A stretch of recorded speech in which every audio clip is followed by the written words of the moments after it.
इकडे सगळे थांबा नाही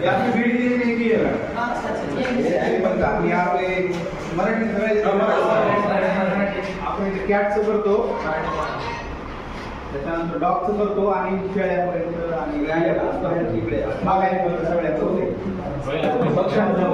पहिल्या म्हशीचा पाय असेल किंवा डोकं असेल पूर्ण वाढ नाही होत, त्याची कॅपॅसिटी एवढी नाही आणि होणार त्याची फाईट जास्त असते.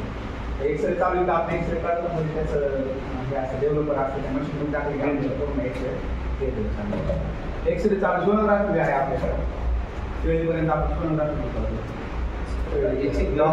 का करावा हे एक्सरे करायचे कसे बरेच वेळा कॅट असेल डॉग असेल त्याचं फ्रॅक्चर वगैरे असेल आपल्या लक्षात येत नाही. आता मध्ये कास वाला होतं त्यांनी काय केलं की माशाला टाकलेला नदीमध्ये गळ असते ना तो खाल्ला आणि काय ते अडत होते दोरी कट झाली पण ते गळमध्येच अडकला.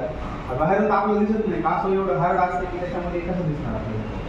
ते आम्ही एक्सरे काढला ते समजलं की ह्या जागेवर गळ अडकलेलं म्हणजे आपलं ऑपरेशन करून काढायला सोपं. ते एक गोष्ट झाली. दुसरी गोष्ट म्हणजे फ्रॅक्चर जर असेल तर फ्रॅक्चर वगैरे आपल्याला पोझिशन कळते कोणतं फ्रॅक्चर आहे कुठे प्लास्टर वगैरे करायचं. आणि जर काही आता यामध्ये आपले ॲनिमल असतील कॅट असेल डॉग असेल त्यांना काही समजत नाही खायचं ते कधी हंडी खातं कधी बॉल खायचं काहीतरी असं उठून खायचं त्याचं लोकेशन कळायला पण आपलं काम आहे. आणि बऱ्याच वेळा काय सोनोग्राफीमध्ये जिवंत दिसते पिल्ले वगैरे पण जर डेड झालं तर बऱ्याच वेळा दिसत नाही. ह्यात जर डेथ झाली असल्या पिल्ले बोन वगैरे माणसासारखं माणसापेक्षा भारी असते ह्याचं सेमच असतात फक्त हे काम. आणि सोनोग्राफीमध्ये आपण फक्त अवयवाला काय झालं लिव्हरला किडनीला किंवा पिल्ले वगैरे आहेत का बघण्यासाठी वापरतो. इथे एखादी केस आली समजा त्याला आपण काही चार्जेस लावले का? चार्जेस असते ना शासनाचे चार्जेस आहेत. ओपीडीला जर केस आले 10 रुपये चार्जेस असतात आणि एक्सरे काढायचं जर असेल तर 100 रुपये चार्जेस. सोनोग्राफी आणि एक्सरे 100 रुपये चार्जेस. नॉमिनल चार्जेस हे काय असतील. आणि दुसरे सगळे आपल्याकडे पेशंट असते शेळी असेल गाय असेल म्हैस असेल घोडे कासव ससे सगळे हा दवाखाना सगळ्या जनावरांचा आहे म्हणजे इथं कोंबडीच्या पिल्ल्यापासून हत्तीपर्यंत काही देऊ शकतो सगळ्याला आपल्याला करावं. साप येऊ काय येऊ सगळे पक्षी आमच्याकडे सगळे आता पेट ॲनिमल भरपूर पोपट पाळतात कधी कबूतर पाळतात सगळे. आणखी काय असेल तर प्रश्न आहे संदर्भात हॅलो आपल्या वर्षाचा अभ्यास आहे कारण असे काही केसेस म्हणजे होऊ देऊ नये याच्यावर आपण काम करतोय. आपण जाणार नाही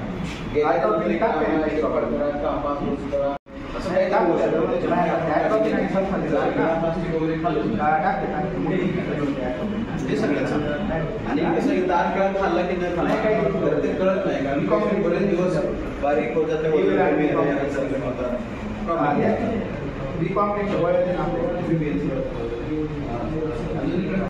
एक्सरे पार्टचा होणार पूर्ण बॉडीचा होत नाही. मशीनची कॅपॅसिटी तेवढी नाही. गाईमध्ये बैलामध्ये म्हशीमध्ये आम्हाला जर एक्झामिनेशन करायचं तर आम्हाला त्यांच्या ॲनॅलिसिसमध्ये पाठी म्हणून हात पास करून येतात तेवढी काही आवड गोष्ट नाही. लहान त्यामुळे आपल्याला कोणती बी एक एक्सरे केले किंवा सोनोग्राफी दोन्ही करायची गरज नाही कुठल्याही नाही. एक्सरे फंक्शनच वेगळं सोनोग्राफीच वेगळं. सोनोग्राफी शक्यतो गायरेक्ट माझी सिरडोगसाठी वापरतो. एक्सरेची गरज आहे ती करायची. माणसाला डायरेक्ट काही फरक नसते फक्त औषधाची क्वांटिटी कमी जास्त आहे. आता मांजर आले तर आम्हाला लहान बाळाचे औषध वापरतात कुठे आले तर थोडे मोठ्या लेकरांचे वापरतात आणि गाय म्हणजे बैल आला तर मग ते 5-6 माणसाचं म्हणून एक डोस तयार होतं. वेट तेवढं ना 300 किलो त्यामुळे काय मेडिकल ते मशीन त्यामुळे हे मेंटेन करणं खूप आवड त्याला मशीनला कमीत कमी पार्ट पाहिजे लिटर जोडले की आणखी काहीतरी मेंटेनन्स करणं आवड आहे. आणि तुम्ही प्रायव्हेटमध्ये करून देताय जनावरांचं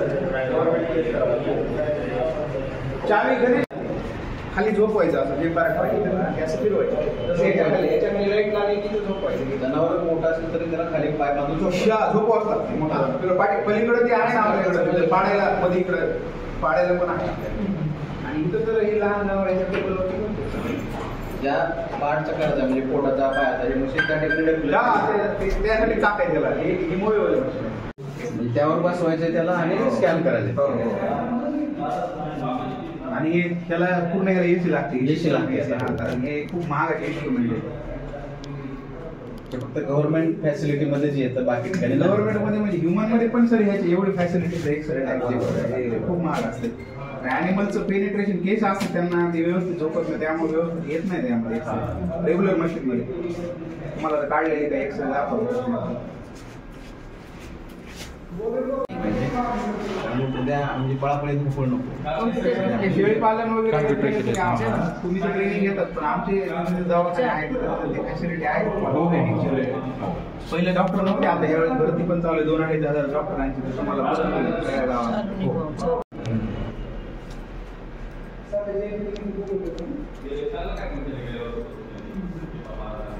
हे आपण इंट्रामेड्युलरी फिलिंग केलं.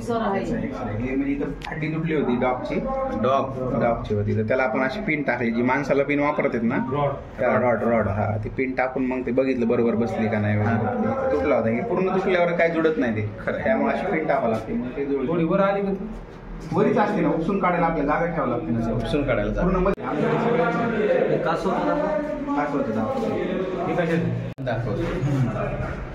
हाडांशी संबंधित दाखवते. आणि काही खाल्लं असेल, हार्ड ऑब्जेक्ट काही खाल्लं अभी कुछ नहीं उसमें. पॉलिथिन बॅग ते निघते का? पॉलिथिन बॅग येत नसते ज्याच्यामधून एक्सरे पास होते, ती कोणतीच गोष्ट ह्यात निघत नाही. हार्ड लागतं त्याला, हार्ड म्हणजे हड्डी, बोन, दगड अशा.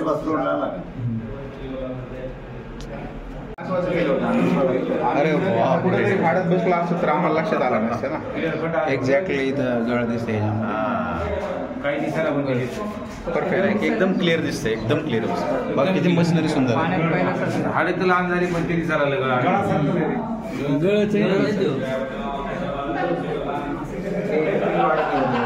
फोटोग्राफीमध्ये जी गोष्ट आली नाही ना, ती आपल्या ह्याच्यामध्ये गोंधळ करू नका, बोलू नका.